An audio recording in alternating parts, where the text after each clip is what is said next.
Good morning, CLC. Good. Thank you for your love. Thank you for your time. Thank you for your energy, for your well-being. Thank you for just being you. In this moment and at this time, I invite you to join me in just loving yourself, just the way you are. If you feel so inclined, go ahead and take a nice, deep, cleansing breath in, breathing in the cool, calming love and light that surrounds you. And as you release the breath, just let go of all that no longer serves you. Take in another nice, deep, cleansing breath. And as you release the breath, allow your body to just relax in this moment and allow your mind to be here now. Universal love enfolds me. Universal wisdom inspires me. Universal spirit enlightens me. Universal power encircles me. I am one, and all is well. As we begin this inner healing process, let me invite you to relax in quiet confidence, opening yourself up to the miracle-working higher power. Now symbolize the unity of your thinking and feeling nature by touching your chest with your hand. And let my words act as your own for your own inner healing, acceptance, and receptivity. I acknowledge that there is a power, intelligence, and wisdom greater than my own. I am in the midst of it, and it is in the midst of me, sensitive and responsive to my every thought, word, action, and feeling. I now make this true for myself by saying aloud, I acknowledge. I acknowledge. Acknowledging this higher power working through my life, I admit that I am personally responsible for solving my own problems while being guided and assisted by something greater than myself. As I am ready to surrender the conflicts of my ego to the wisdom of this infinite presence, I simply speak these words. I surrender. I surrender. Knowing that forgiveness is the key to unconditional love and the feeling of heaven, I now unconditionally forgive anyone and everyone who has ever injured me in any way, real or imagined.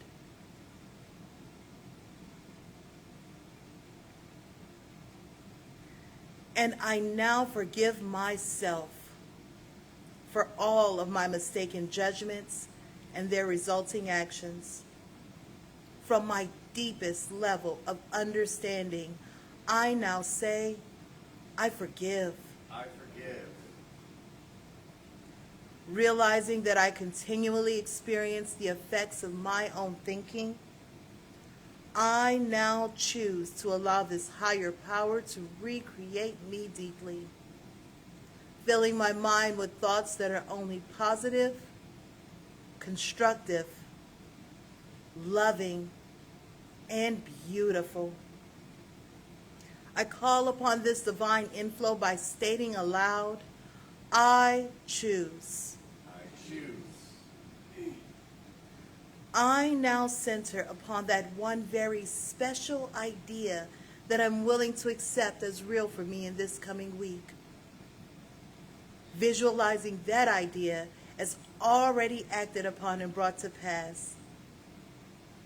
In seeing my idea become a fact of my experience, I enjoy the happiness and peace of my thought fulfilled and gratefully speak these words. I accept. I accept. Knowing that I have an everlasting place in the midst of the power that sustains all creation, as well as the support of all those around me, I allow myself to relax in the peace of fulfillment and gratitude and say, I release. I release. Now, in my mind's eye, I envision the presence of someone near and dear to me. This could be a friend, a family member, a teacher or mentor, someone who has touched my life in deep and loving ways.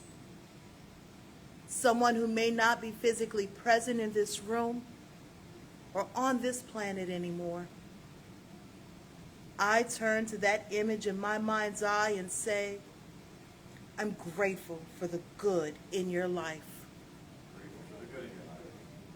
Now I open my eyes, turn to the world around me, and joyfully speak to anyone physically present in this room or virtually on this broadcast, and share in confidence and gratitude in saying, I'm grateful for the good in your lives.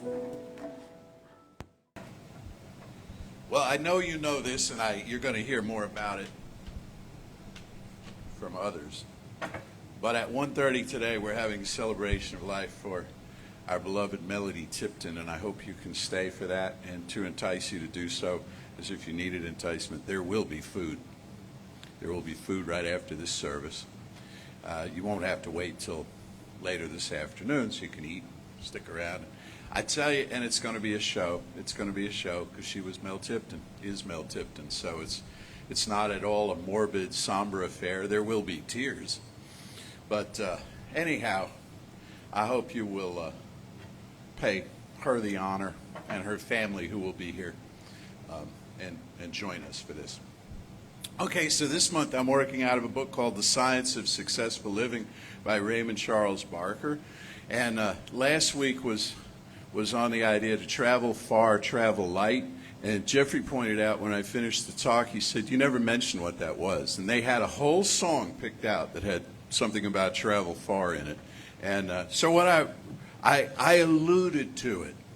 I alluded to it. If you ever don't say something, you say, well, I alluded to, I implied it. And what I implied was that you travel far, travel light doesn't mean your luggage. It means your baggage. There's a difference between luggage and baggage. Luggage is a sign of excitement and joy and fun and new adventure, and baggage, well, it just weighs you down. So when you study the science of successful living a la Raymond Charles Barker, what you get is a big snootful of spiritual psychology. You have heard me say this ad nauseum over the years. The only thing that stands between us and a complete unleashed experience of the divine is our own stuckness in our own issues, our sense of separation from our source, which we didn't make up entirely. It's handed to us largely by the culture, the idea that God is a far-off abstraction.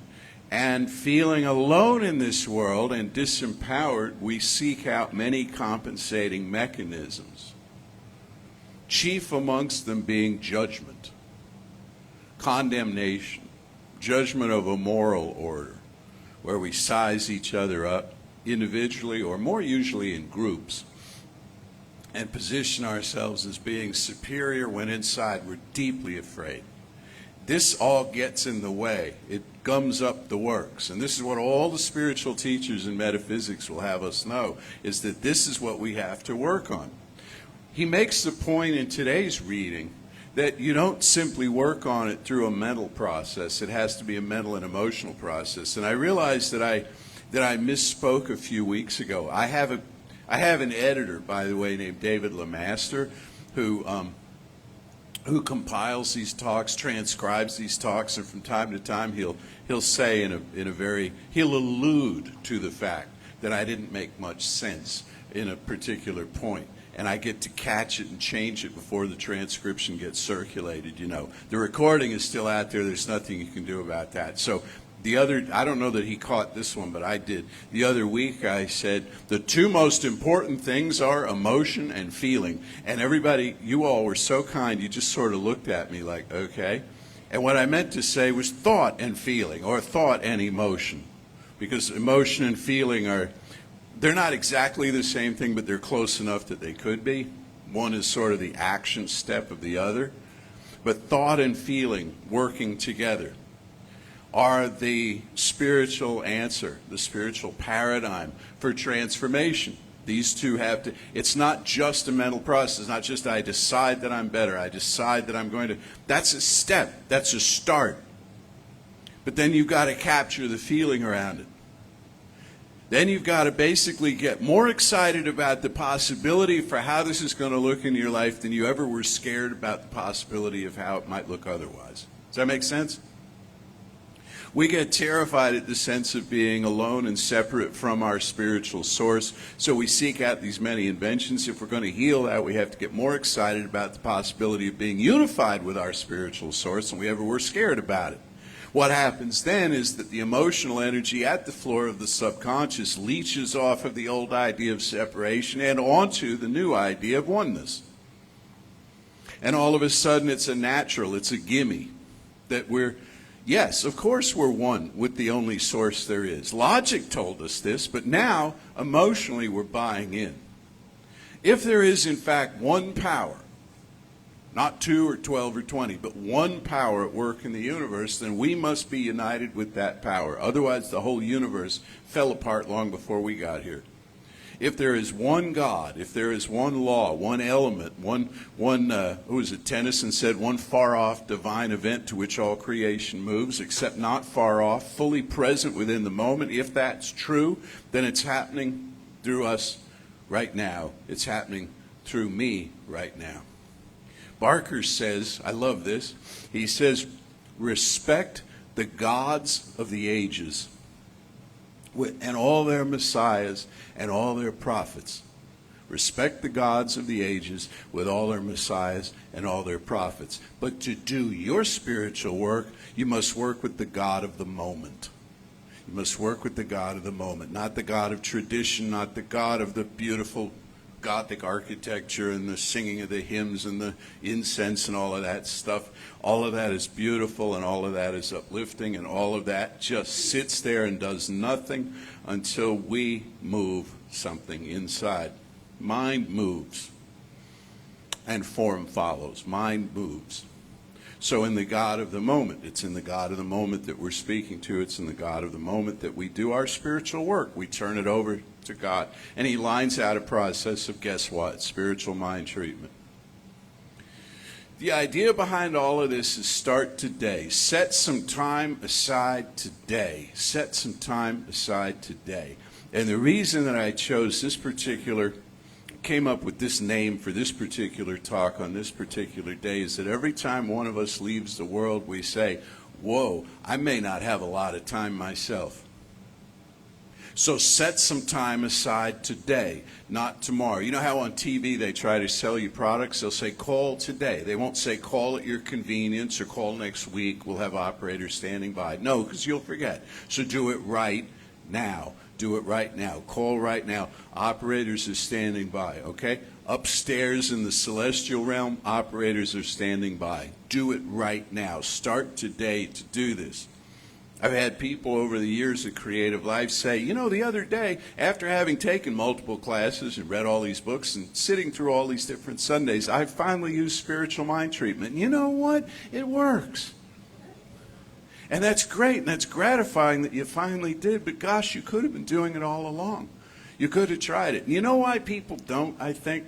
Besides the reasons that we beat ourselves up with, like laziness and stupidity, which is not what I would hang around anybody else's neck. But the reason we don't do it is we're afraid it won't work.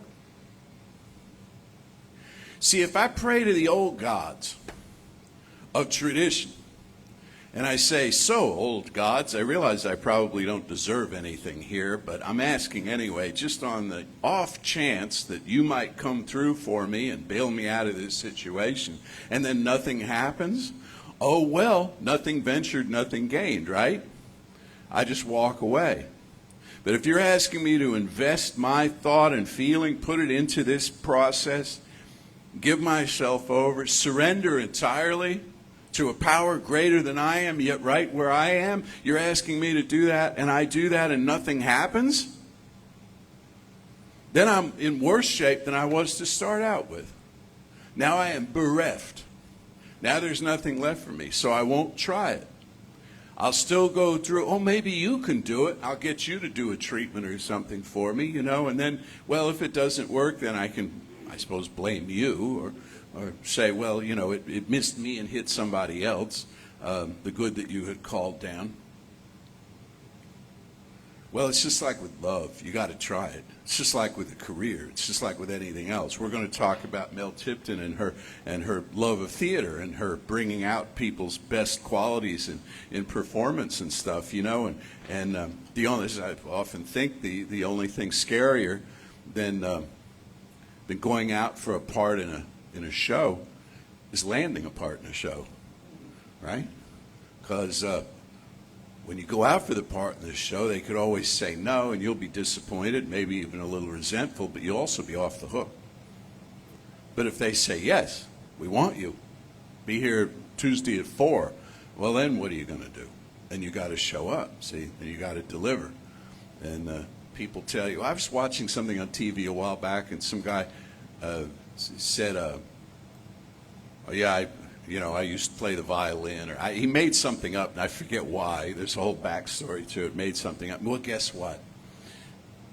They handed him one.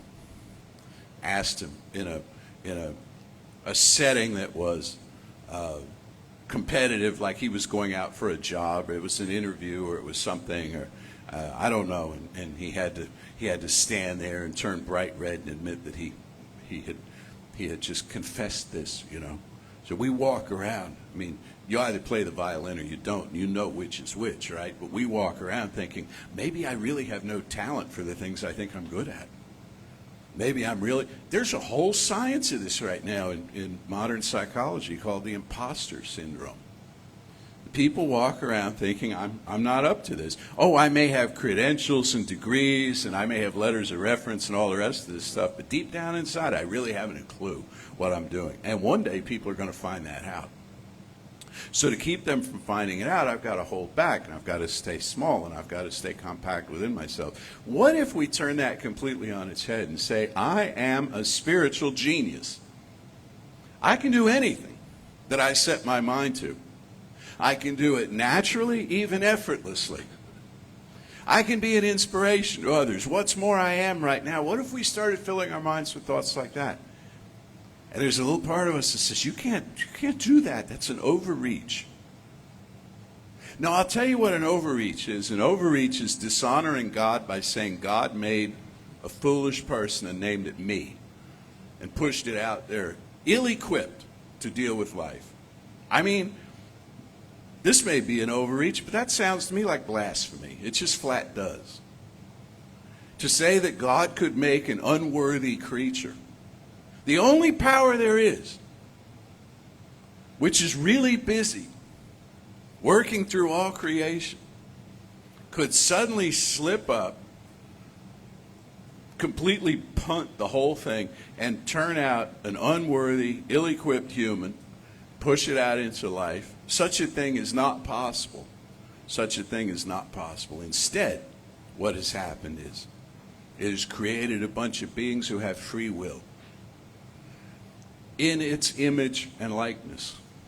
We are made in its image and likeness. As I talked about last week, often we've thought that it's made in our image and likeness. We've thought it's a great big amplified human that has mood swings and all kinds of tantrums and stuff, throws itself around the room. No, we're made in its image and likeness. We're more than we think we are. We can do anything at all. Now, some things are going to take practice. Something you can make them look effortless, but how to make them look, it's like who was it, Picasso or somebody said the first thing you do is learn the rules so that you can break the rules, right? Was that Picasso? We'll find out. Whoever it was, probably 12 different people. They'll all be in the thread. So, to make it look effortless, you've got to get really, really practiced. And you practice when no one is looking. You practice doing your thing. I was telling Jeffrey when I came in, I happened across, some of you know I watch music videos a lot in between tasks and sometimes during them. I happened across this Buddy Rich. Do you know who Buddy Rich was? Okay. Buddy Rich at the Chicago Jazz Festival in 1985 does, and it's either 8 or 10 minute drum solo with his, if you think sitting through an 8 or 10 minute drum solo is like a nightmare come true, you should hear this. I'll send you the link if you want, if they don't find it for you first.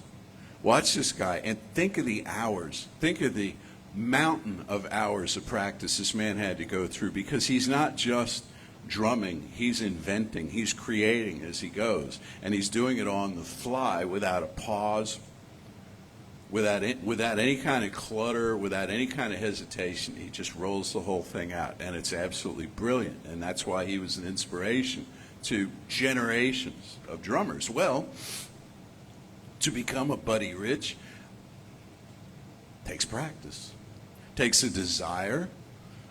Little Buddy Rich could have said, well, I want to play the trumpet, or I want to play football, or I want to do 1,000 different things. He selected this. We don't know why. He probably has a biography somewhere where he tells us, but then he had to practice.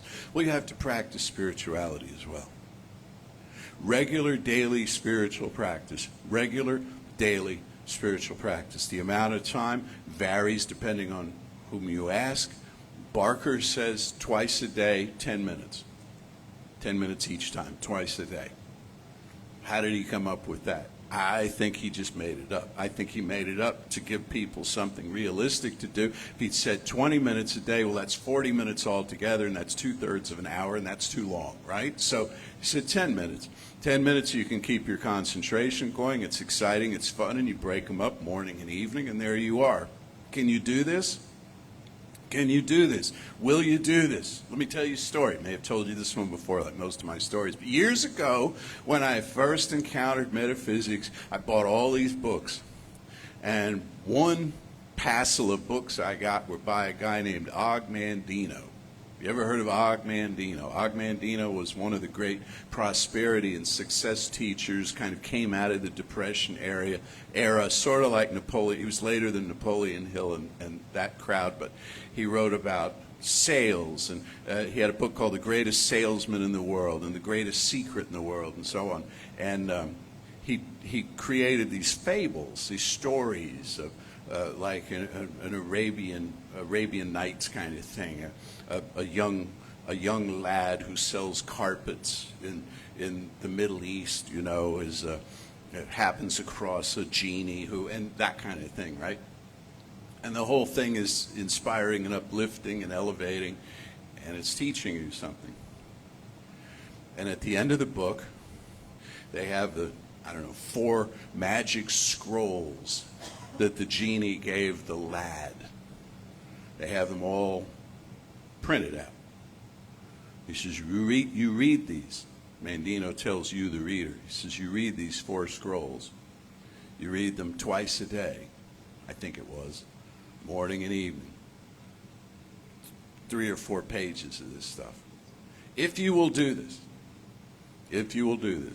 in a certain period of time, I don't remember how long, not an extraordinary amount of time, 3 months maybe, your life and your experience of prosperity will completely turn around.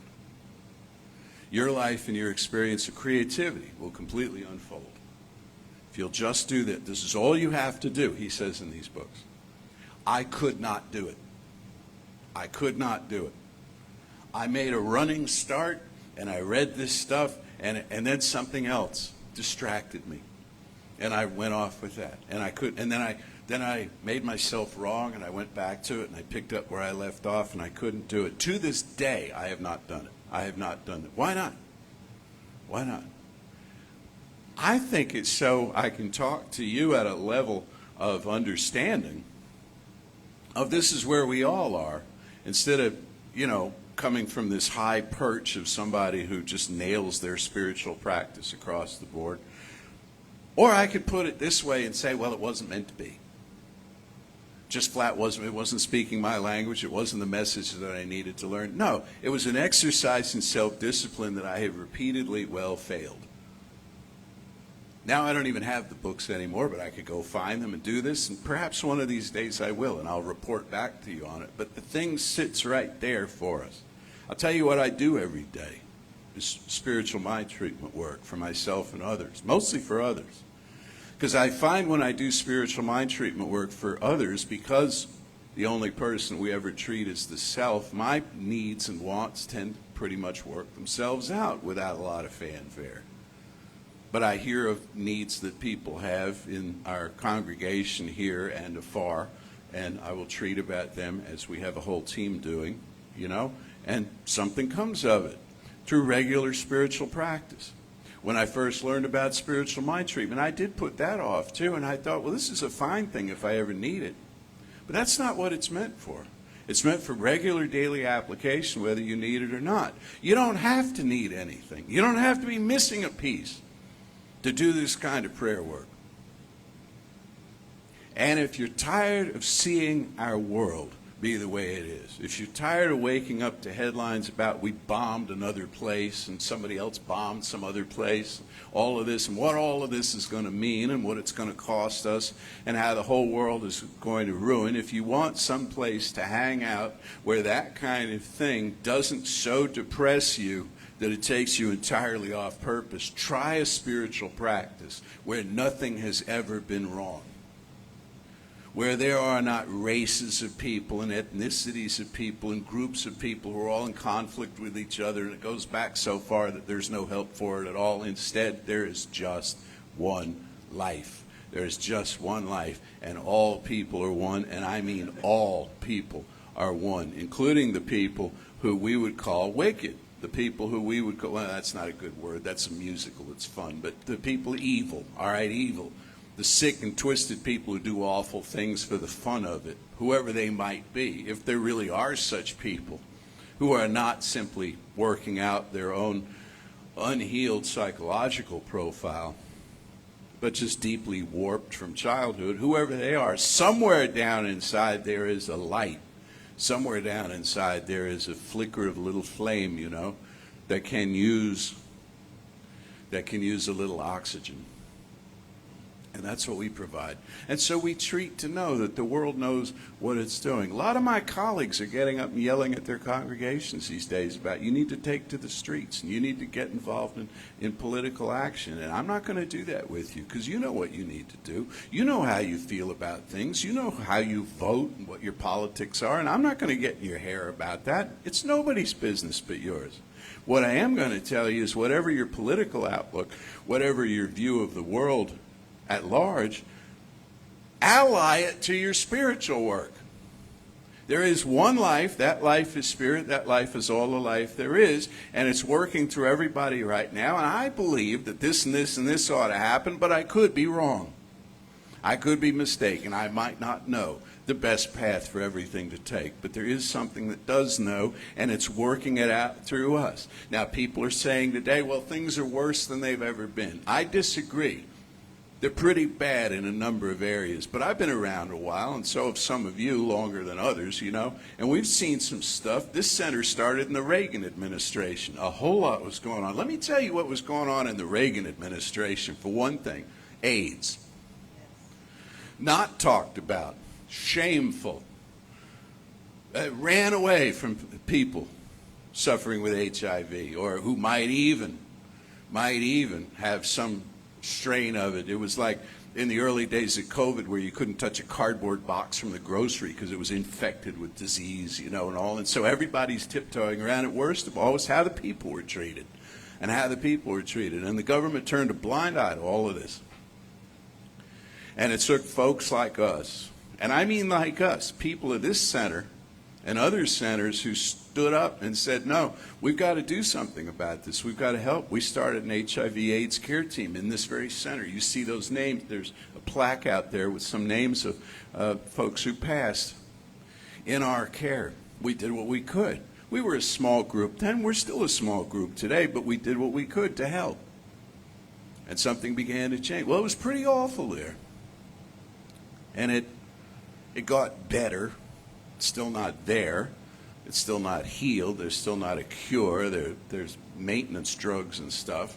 And there's more sensibility in society of oneness, more faith and more trust until somebody all of a sudden decides, no, enough with this oneness business. We've got to make somebody wrong. We've got to marginalize somebody. That's somebody, again, somebody's unhealed psychology coming out sideways. My point is that things have been pretty rugged in the culture on a number of fronts for a very long time. And they are again now. All right? What are we going to do about it? Same thing we did in the Reagan administration. Same power, same principles, sitting there waiting for us. Awaiting, as Ernest Holmes said, our recognition and use of it. Awaiting our recognition and use of it. The thing does everything but grab us by the throat to get our recognition and use of it.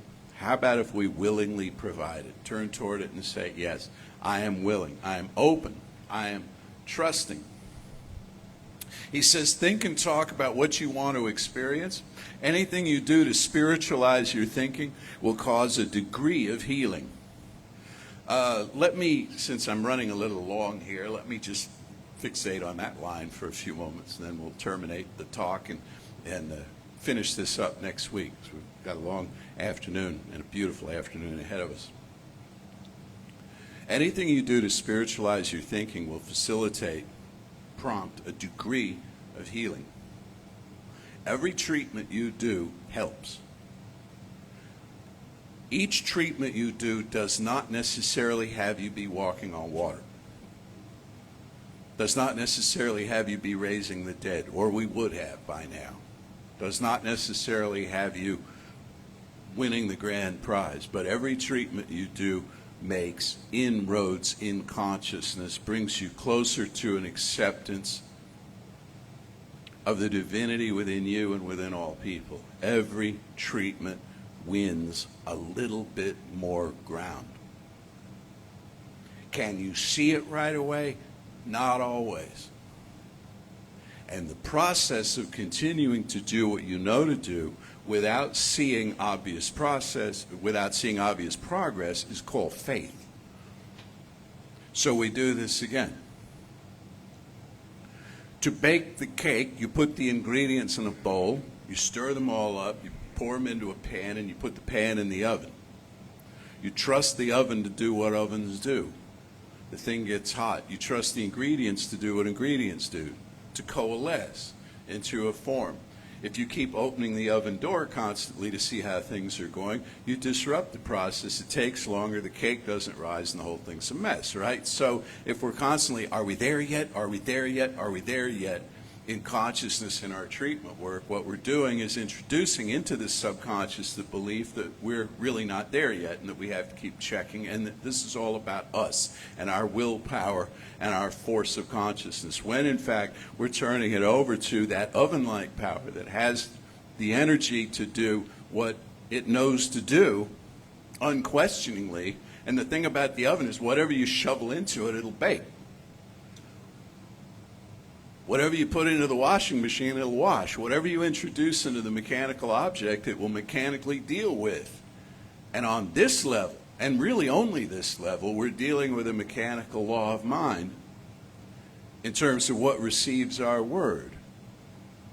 He calls it the Word of God and the law of God. The Word of God is introduced into the law of God. Well, it's making progress. You've got to have faith in that. And a perfectly valid thing to treat about is treating to know that your previous treatments are well underway and that they're developing.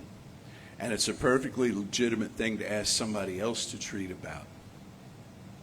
Treat thou my unbelief. All right? Ask somebody else to know that what you're knowing, you don't even have to go into detail with them about it. This whole thing, this whole life image that you have pictured in mind, you don't have to, that's yours privately. You don't have to share that with anybody unless you want to. But you can say, okay, I've done a whole bunch of treatment work about myself and my life and my sense of peace and order within. Will you join me in knowing that the word that I've spoken is implanted in law and is manifesting right now in the invisible realm, shortly to turn a corner and meet me? Like that wonderful line from Hafiz, that ever since it heard your name, joy has been running through the streets trying to find you. How does it find you? You stand still. You stand still, and it runs, and there it is, right? And it runs right into you. So I invite you to know this. Do this work. Do it today. A fine day for this. It's, well, the Sabbath and all, you know? How about it? And that way you're ready for your Monday morning. I've been closing these now with treatments, really more affirmations, a short little treatment from himself, Raymond Charles Barker. So if you just close your eyes a moment, I won't close mine because I'm reading this. We'd be here a while. I am the life and mind of God in action. Through my consciousness, the infinite is living itself as thought and feeling. I now affirm my spiritual nature as the beloved expression of all that God is. I am the health, life, vitality, and perfect function of the divine mind. Every negative, confused, and disease-causing pattern in my subconscious is now erased, nullified, and destroyed by this treatment, which is the Word of God declared into the law of God. My health is definite, eternal, and indestructible. I rejoice, give thanks, and am glad. And so it is.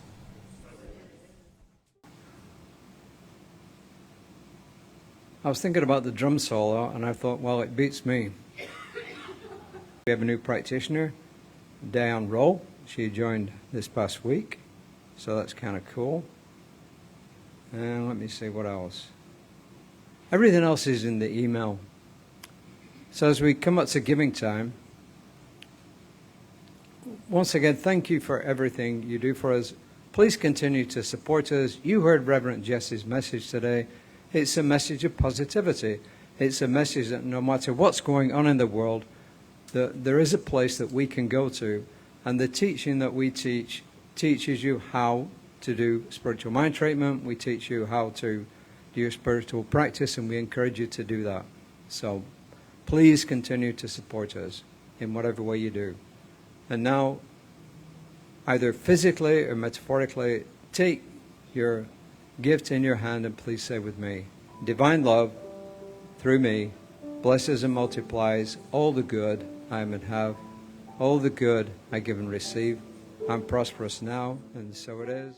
And then I will just give you my 2 cents worth on regular spiritual practice.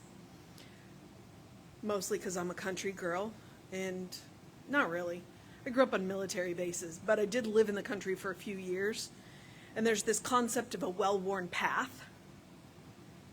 Regular daily spiritual practice creates a well-worn path. So when things go sideways, because, I mean, this is life, and life gets messy, your feet know where to go. So let's do that now. Let's put our feet on that well-worn path and go to that place where nothing has ever been wrong. And know that there is one life, one power, one presence, one love. And that each and every one of us is a manifestation of that life. We are a channel for that power. We are a divine distributor for that love. And that is our most sacred duty. It is our most sacred responsibility. And I would venture to say our most sacred joy, to distribute the love of the divine. And so as we walk through this week, we remember who we are, that we are that one life, that we are beloved expressions of the divine, and that we are divine distributors, and we let the love flow into everything we do, into everything we say, and into every person that we meet. We let that love overflow because it is coming from an infinite source, an unending source of love that will never run dry. And I know this with all of the gratitude in my being. And I am grateful for a teaching that teaches me who I am, and a community that comes together to remind each other who we are. I am grateful for our ministers, our practitioners, our musicians. I'm grateful for the technology that lets us send this out across the ethers. I am grateful for each and every one of you. And I am grateful because it's just another word for love.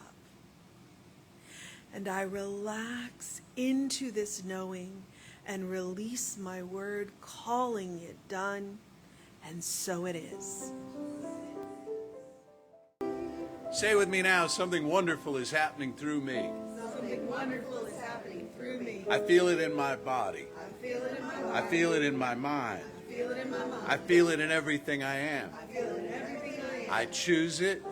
I trust it. I I use it. And what else? I love it. And so it is.